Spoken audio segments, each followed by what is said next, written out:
The morning sun was bright, and the tall glass building of Harper & Company Enterprises reflected the golden light like a giant mirror. People in suits were rushing in and out, holding files, coffee cups, and their phones. Everyone looked busy, everyone looked important. But in the middle of all this rush, a man walked slowly toward the main door. He did not wear a suit. He was dressed in plain clothes, a simple shirt, slightly old trousers, and shoes that looked ordinary. His hair was neat but not stylish. He carried no briefcase, no laptop bag, nothing that made him look like an executive. To the world, he looked like an ordinary man, maybe even a poor man. As he entered the lobby, his eyes observed everything silently. The grand marble floor, the tall pillars, the paintings on the walls, and the reception desk shining under soft yellow lights. People walked past him without a second look.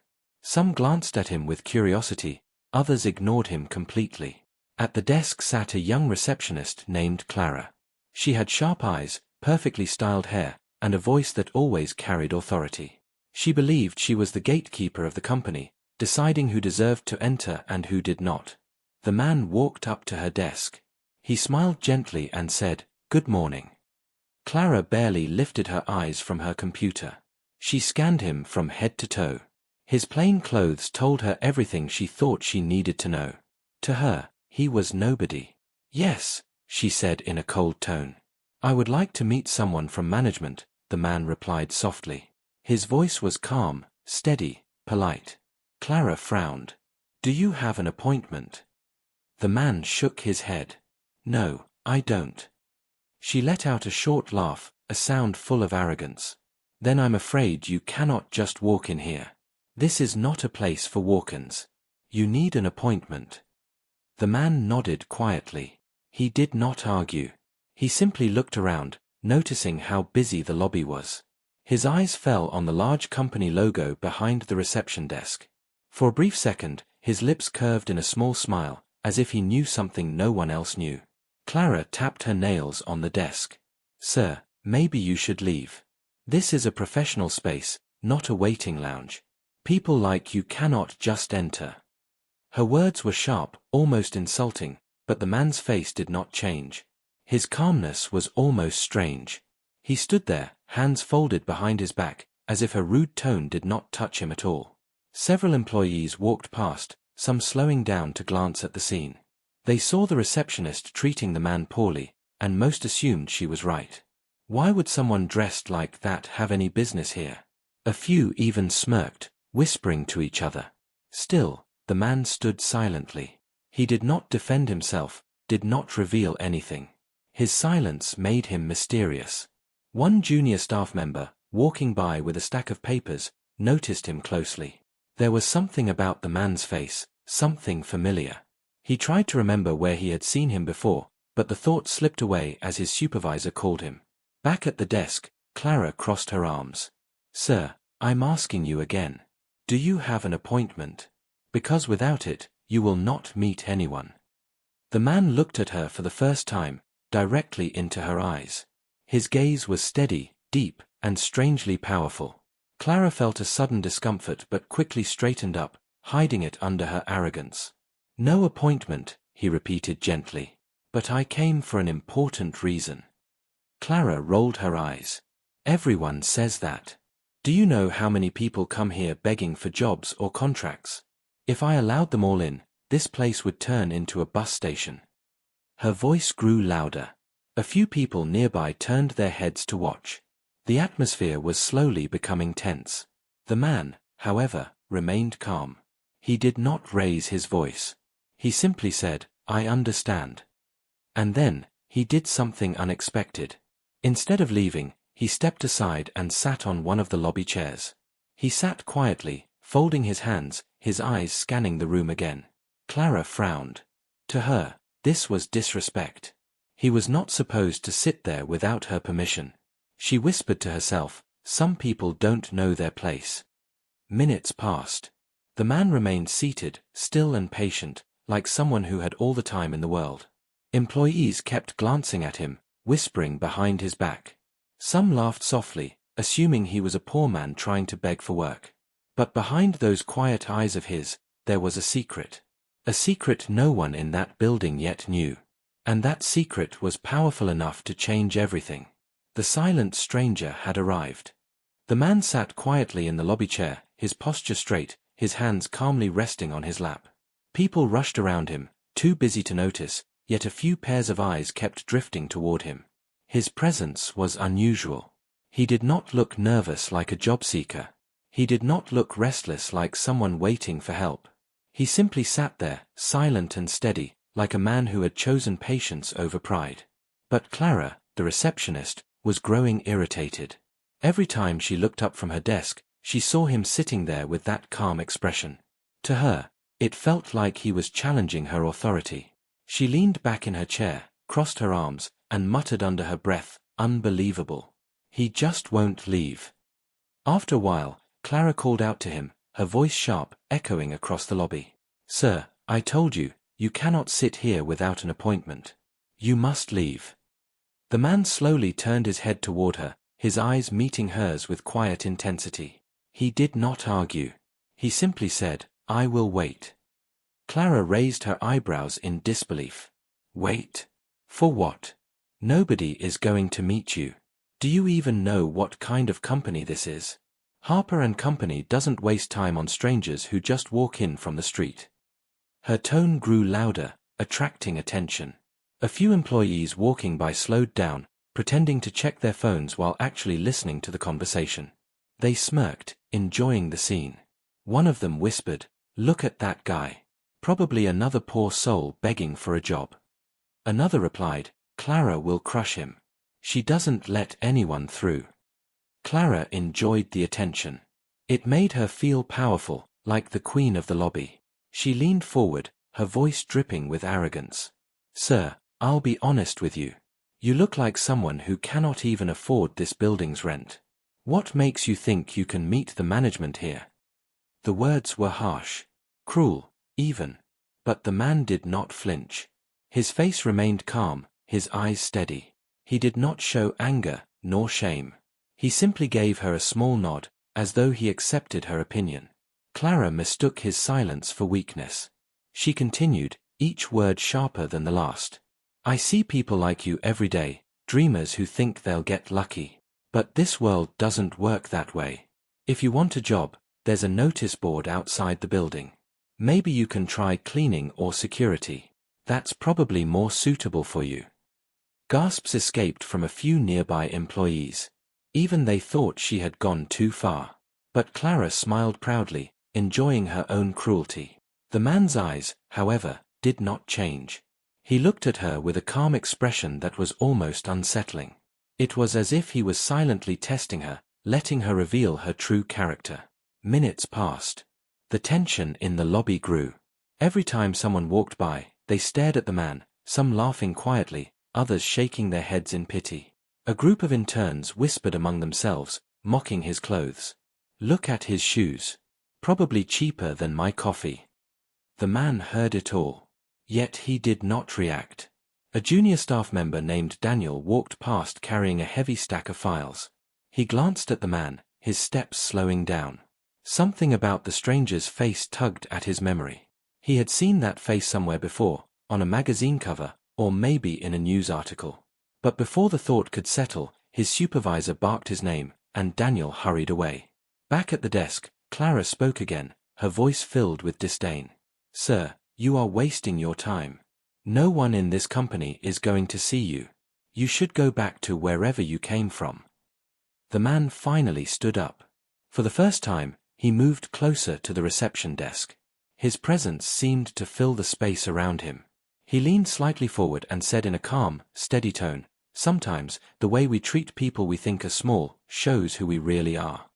Clara blinked, caught off guard for a moment. But she quickly recovered, rolling her eyes. "Spare me the philosophy, old man. This is not a charity house. Now, please leave before I call security." The lobby grew quieter. The employees nearby held their breath, waiting to see what he would do. Would he finally snap? Would he argue? But instead, the man gave a faint smile and stepped back. He returned to his chair and sat down again, as if nothing had happened.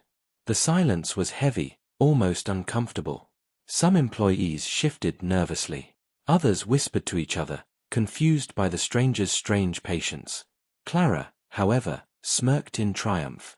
To her, this was proof that he was powerless. She had won. But little did she know, the silent stranger was not powerless at all. He was the one holding the greatest power in that building. And very soon, the truth would shake her world. The humiliation continued, but the game was only beginning. The stranger remained seated, calm as ever. His silence only added to the mystery. The lobby was no longer just a place of business, it had become a stage, and everyone was watching. Employees walked by, pretending to be busy, but their eyes kept drifting toward him. Clara, the receptionist, still felt annoyed. His refusal to leave had bruised her pride. She thought, who does he think he is? Sitting here like he owns the place. She adjusted her hair, tapped her pen against the desk, and muttered under her breath, some people have no shame. But not far away, Daniel, the junior staff member who had glanced at the stranger earlier, returned with his files. He couldn't shake the feeling that he had seen that man before. His mind kept replaying the calm face, the piercing eyes, the quiet confidence. It wasn't the face of a desperate beggar. It was the face of someone important. Daniel placed the files on a colleague's desk and whispered, "Do you know that man in the lobby?" His colleague shrugged. Some random guy. Probably looking for a job. Clara's handling him. Daniel frowned. No. I think I've seen him somewhere else. On TV, maybe. Or in the business section of the newspaper. The colleague laughed. What? That guy. Look at his clothes. You think millionaires dress like that? But Daniel wasn't convinced. The image in his head grew clearer. He remembered an article from a few weeks ago. The headline had read, "The Silent Millionaire, From Nothing to Empire." And the face in that article, it looked almost exactly like the man sitting in the lobby right now. Daniel's heartbeat quickened. Could it be? Could he really be the same man? Meanwhile, Clara continued her performance. She stood up from her chair and walked toward the stranger. Her heels clicked loudly against the marble floor, demanding attention. She stopped right in front of him and crossed her arms. "Listen," she said, her voice sharp. "You cannot sit here all day. This is a respectable company. If you don't leave, I will call security." The stranger looked up at her, his eyes calm but deep. "I told you, I will wait." Clara laughed coldly. "Wait for what? For someone to take pity on you? Let me give you a reality check. Nobody here has time for you. You're wasting everyone's space." The man didn't move. His silence only made her angrier. People nearby shifted uncomfortably, whispering to each other. Some shook their heads at Clara's cruelty, but none of them had the courage to speak up. Just then, Daniel stepped closer. His voice trembled slightly as he asked, "Excuse me, sir, may I know your name?" The stranger turned his head slowly. For a moment, their eyes met, and Daniel felt a strange weight in that gaze. It was calm, powerful, and unforgettable. Before the man could answer, Clara interrupted. "Daniel, don't waste your time. He's nobody. Probably doesn't even have a full name. Just send him out." But Daniel ignored her. He leaned forward, his voice lower, almost in awe. You're Mr. Adrian Cole, aren't you?" The lobby fell silent. Heads turned. Conversations stopped. Even Clara froze, her confident smile fading for a second. The stranger finally spoke, his voice calm but firm. "Yes. I am Adrian Cole." A wave of shock rippled through the room. Some employees gasped. Others exchanged wide-eyed looks. Everyone had heard of Adrian Cole, the man who had risen from poverty to become one of the youngest millionaires in the country. His story was famous. He had worked as a janitor once, struggling to survive, but through determination and brilliance he had built his own empire. And now, he was standing right there in front of them. Daniel's hands trembled. "I knew it. I saw your interview last month. You're the new majority shareholder of Harper & Company, aren't you?" Clara's face turned pale. She stared at the man in disbelief. That can't be true. But deep down, she knew she was wrong. The calmness in his eyes, the quiet confidence, the way he never begged or explained himself, it all made sense now. He wasn't a poor man at all. He was the one in charge. The employees in the lobby began to whisper louder, their voices filled with shock. That's him. The new owner. I can't believe it. Clara was insulting him this whole time. Oh my God, what's going to happen now? Clara's lips trembled, but she forced out a laugh. You're joking, right? You can't expect me to believe. But before she could finish, Daniel spoke firmly, his voice clear. It's true. I read the article. I saw the pictures. This is Mr. Cole, the millionaire who owns this company. The room went dead silent again. All eyes turned to Clara. Her arrogance had vanished, replaced by panic. Adrian Cole stood slowly, his presence commanding the space around him. His voice was calm, yet it carried a weight that silenced every whisper. Sometimes, truth hides behind simple clothes. And sometimes, respect hides behind silence. He glanced at Clara, his eyes steady. But the way people treat others when they think no one is watching, that reveals everything. Clara's throat went dry. For the first time that morning, she had nothing to say. The hidden identity was no longer hidden. And the game was about to change. The air inside the lobby felt heavy. Everyone had gone silent after Adrian Cole revealed his name.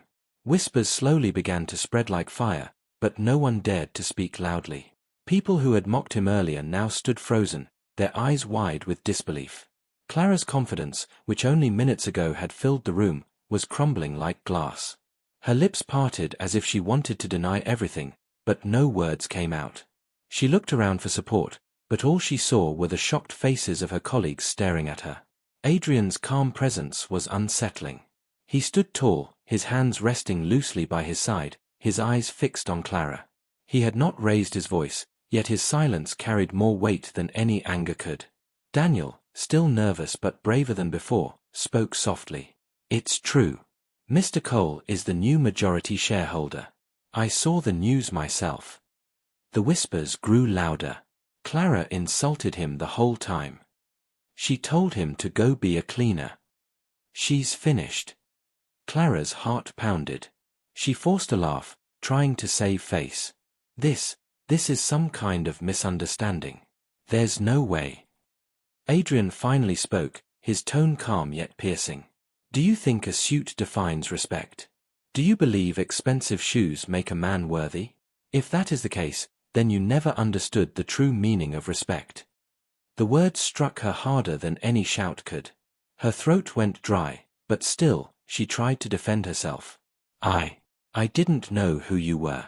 You came looking like, she stopped herself, realizing every excuse would only expose her arrogance further. Adrian stepped closer. His presence made her step back slightly, her pride shrinking with every inch of distance. His voice lowered, but it echoed in the silence of the lobby. You didn't need to know who I was to treat me with kindness. Respect isn't given only to those you think are powerful. It is shown to everyone, or it is worth nothing. The employees around them held their breath. His words carried truth that none could deny.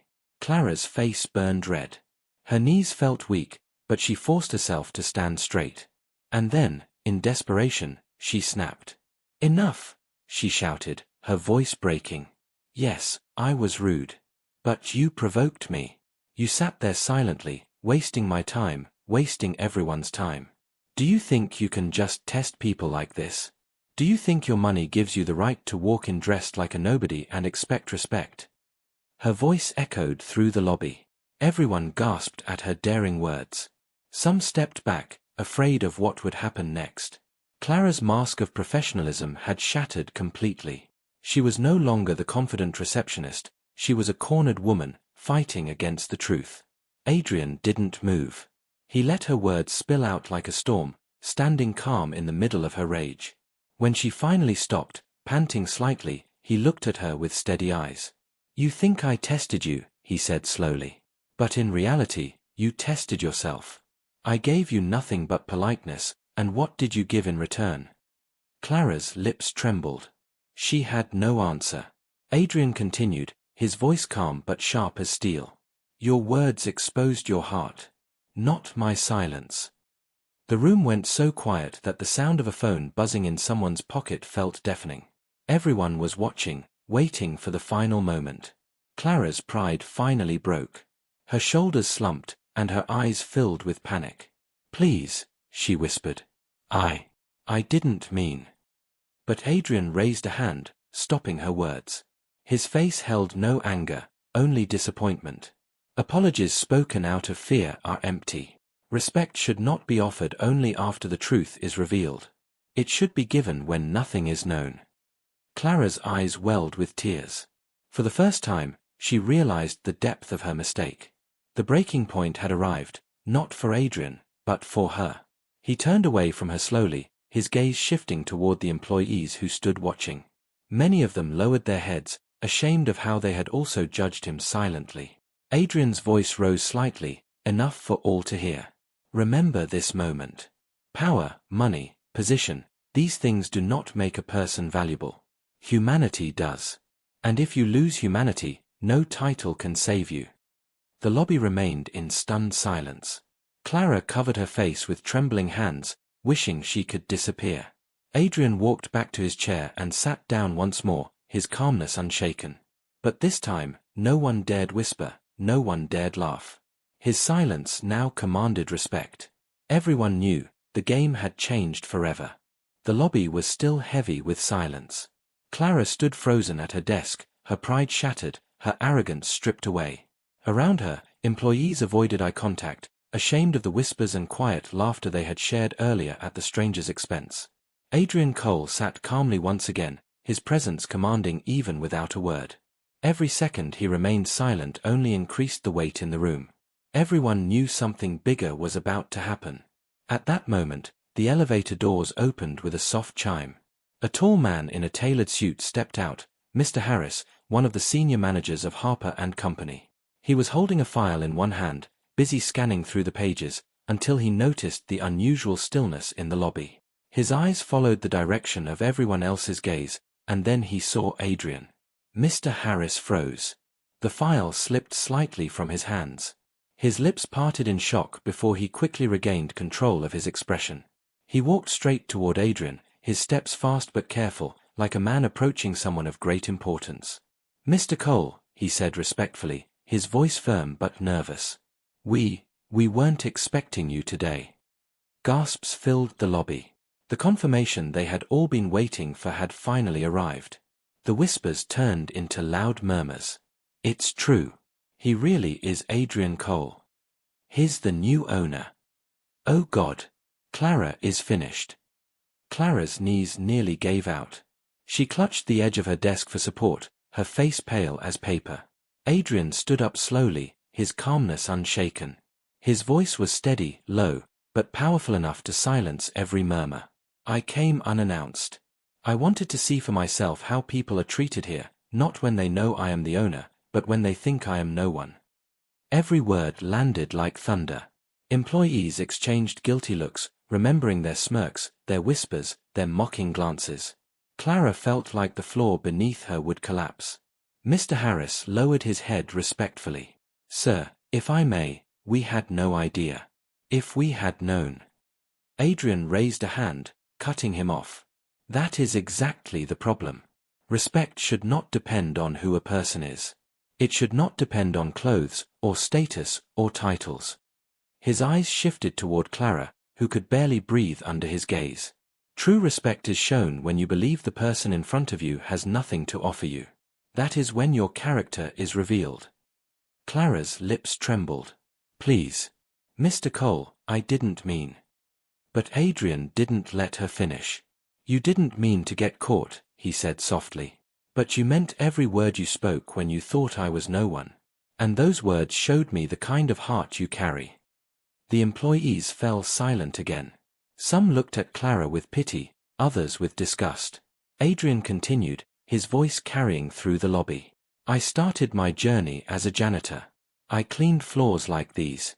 I was invisible to people like you, people who believed their position gave them the right to treat others as less.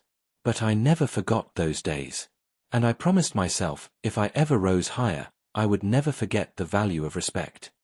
For the first time, his calm tone carried a sharp edge of emotion. Everyone felt it. His journey was not just a story, it was a wound that had turned into strength. Clara broke down. Her eyes filled with tears as she stammered, "Please, forgive me. I was wrong. I will never." Adrian looked at her, his gaze neither cruel nor kind, just steady, like a mirror reflecting her own actions back at her. "Forgiveness is not mine to give. You must forgive yourself for what you've become. As for me, I don't hold anger. But I will not forget either." Clara covered her face with her hands, her sobs echoing in the silent lobby. Adrian turned toward Mr. Harris. "I want every employee here to remember this. Your treatment of others defines this company more than your profits. If people walk through these doors and feel small, then this company is small, no matter how tall the building." Mr. Harris nodded quickly, his voice firm. "Yes, sir. We will make sure this never happens again." Adrian's eyes softened slightly, though his tone remained strong. "It already happened. Let this be a lesson." With that, he turned back toward the stunned employees. His final words rang in the lobby like a command written in stone. Never measure a person by their appearance. Because one day, the person you treat as nothing may turn out to be the one holding everything. The weight of his words left the lobby in complete silence. Clara sank into her chair, broken and ashamed. The employees stood still, their hearts pounding with guilt and awe. And Adrian Cole, the man once treated like nothing, had revealed his true identity, the man in charge, the millionaire, the silent judge who needed no anger to deliver the strongest lesson of all. The big reveal had shaken them to the core. The lobby of Harper & Company was no longer the same. Moments ago, it had been filled with arrogance, laughter, and judgment. Now it stood frozen, heavy with guilt and silence. Every pair of eyes rested on Adrian Cole, the man they had mistaken for nothing, only to discover he was the millionaire who owned everything. Clara sat at her desk, her face pale, her hands trembling. Her once proud voice was gone, now only whispers of regret escaped her lips. She wanted to turn back time, to erase every cruel word she had spoken. But time does not wait, and respect once lost cannot be bought back. Adrian stood tall in the center of the lobby. His calmness was more powerful than any anger. He had not raised his voice once, yet every person felt the weight of his presence pressing against their conscience. Finally, Clara found the courage to speak. Her voice was weak, breaking with every word. "Mr. Cole, please. I am sorry. I didn't know who you were. I didn't mean to insult you. Please forgive me." Adrian looked at her. His gaze was steady, not cruel, but not forgiving either. His silence made her knees feel weaker than any shout could. After a long pause, he finally spoke. His voice was calm, but his words cut deep. "Respect is not something you offer only to the powerful. If it comes only after you discover someone's worth, then it is not respect, it is fear. And fear is worthless." Clara lowered her head, tears streaming down her cheeks. I understand now." Adrian took a step closer, his voice firm but steady. "No, you don't. Because if you truly understood, you would not have spoken the way you did earlier. You would not have mocked my clothes, or my presence, or my silence. You revealed your true self when you thought I was no one. That is who you really are." The employees around the lobby shifted uncomfortably. Some of them remembered their own smirks, their own cruel whispers. Their faces burned with shame. Adrian's words were not just for Clara, they were for all of them. Daniel, the young staff member who had recognized Adrian, finally stepped forward. His voice was quiet, but filled with emotion. "Sir, I want to thank you. Not because of your wealth, but because of the lesson you've given us today. I will never forget this." Adrian's eyes softened as he looked at Daniel. The world needs more people who see with their hearts, not just their eyes. Remember that, Daniel. Daniel nodded, his face glowing with respect. Adrian turned back to Clara. She was on the edge of breaking completely, her pride gone, her dignity crushed. "Please, Mr. Cole," she whispered again. "I beg you, give me one more chance. I will change." Adrian shook his head gently. "Change does not begin with begging. It begins with the heart. And from what I have seen today, your heart is filled with pride. Perhaps this moment will teach you what all your years here could not. Clara's tears fell freely now. She covered her face with her hands, ashamed beyond words. Adrian straightened his shoulders, his voice carrying across the lobby. To everyone here, remember this. You may not know who stands before you. You may not see their power, their story, their struggle. But that should never decide how you treat them. Because one day, the person you treat as nothing might be the very person who decides your future. His words echoed in the silence like a bell ringing in a cathedral. Employees lowered their heads, some out of guilt, some out of deep respect. Adrian took a final glance around the room. He did not look angry. He did not look proud. He looked like a man who had carried pain in silence for years and had finally turned that pain into wisdom. With calm steps, he walked toward the elevator. Each click of his shoes on the marble floor sounded like a reminder, soft but unforgettable. As the elevator doors opened, Clara's broken voice called out one last time. Please, forgive me. Adrian paused for a brief moment. Without turning back, he said softly, forgiveness may come one day. But respect, once lost, is very hard to earn back. The doors closed, and he was gone. The lobby remained still. No one spoke. No one moved. The only sound was Clara's quiet sobs behind the desk, echoing in the vast, silent hall. For everyone else, the moment was burned into memory. They had witnessed something greater than a confrontation. They had seen a lesson, one that would shape the way they treated others for the rest of their lives. Adrian Cole had walked in as a silent stranger, treated like nothing. He left as the man in charge, leaving behind a truth that no one would ever forget. Respect, once denied, can never be fully regained. And sometimes, by the time people realize the value of kindness, it is already too late.